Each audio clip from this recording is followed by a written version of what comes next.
Tabe, nu apa kareba komiu. Semoga selalu dalam keadaan sehat dan tetap semangat. Saat ini, Anda menyaksikan berita Slow Setengah bersama saya, Aling Talamoa. Sejumlah informasi teraktual dan menarik telah kami siapkan untuk Anda. Berikut 3 berita utama hari ini. Seorang bocah berusia 5 tahun ditemukan tewas di Desa Bone Baru, Kabupaten Banggai Laut.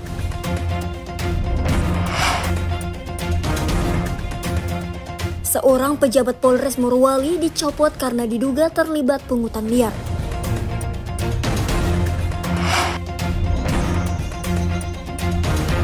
Puluhan massa berunjuk rasa menolak aktivitas tambang yang telah merusak lingkungan.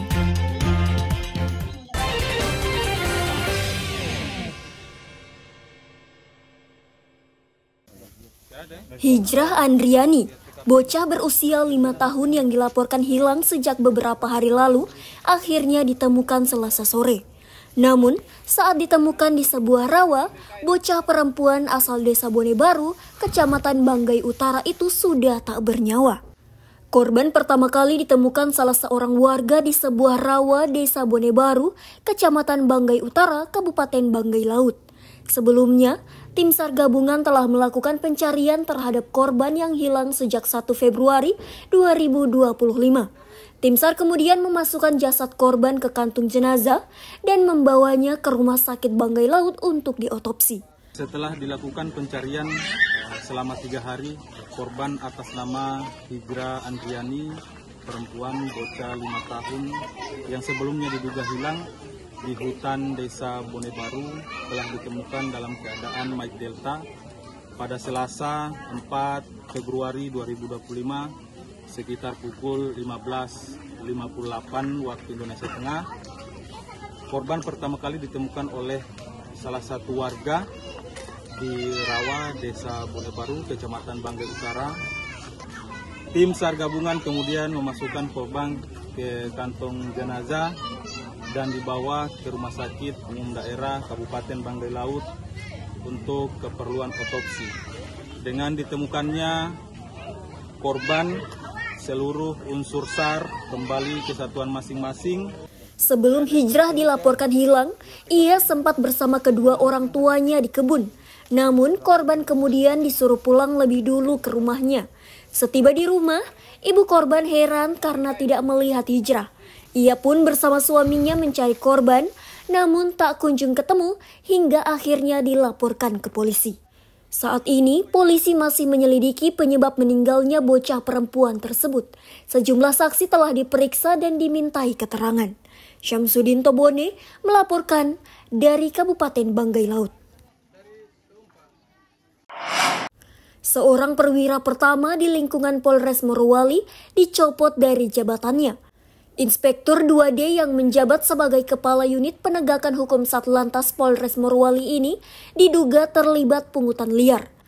Pencopotan Ibda D dari jabatannya bermula dari laporan sejumlah sopir truk 6 Januari 2025 lalu perihal adanya oknum pejabat Polres yang meminta sejumlah uang.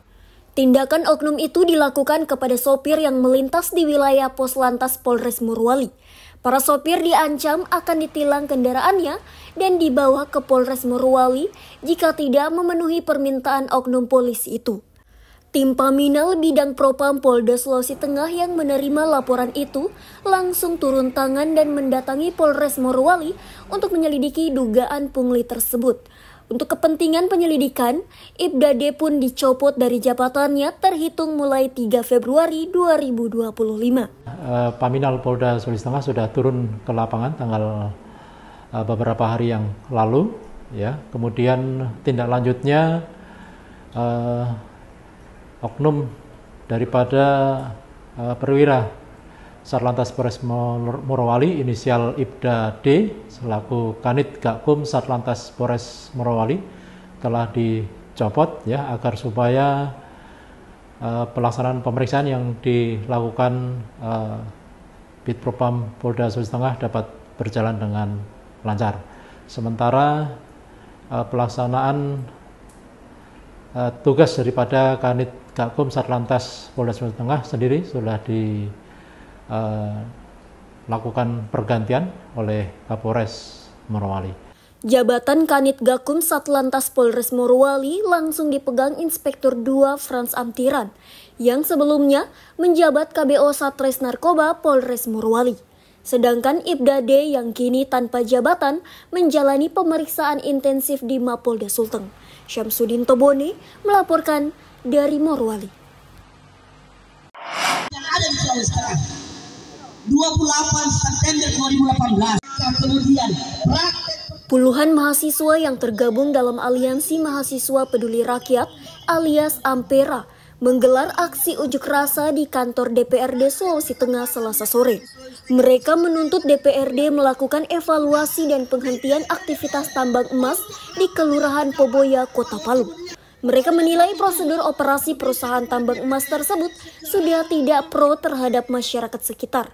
Salah satu yang diprotes adalah penggunaan teknik pengeboman tanah dalam pembukaan tambang yang bisa mengancam stabilitas tanah di wilayah patahan aktif sesar Palu Koro.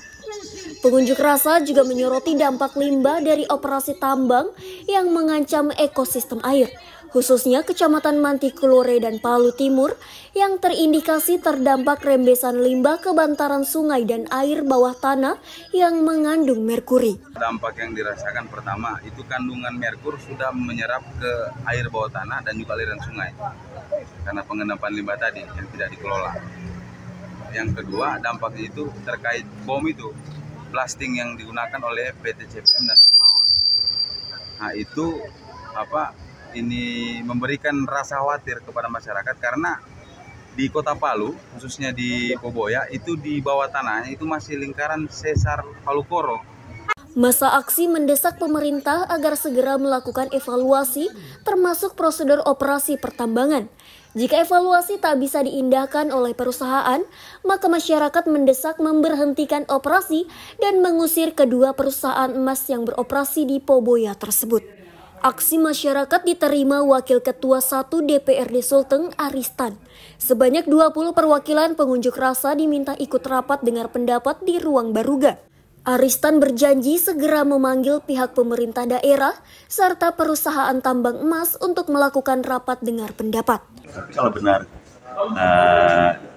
informasi yang disampaikan itu memang harus ditindaklanjuti, oleh karena itu memang perlu ada langkah-langkah bersama ke depannya ya untuk melihat apa yang sedang terjadi di Poboya ini kan.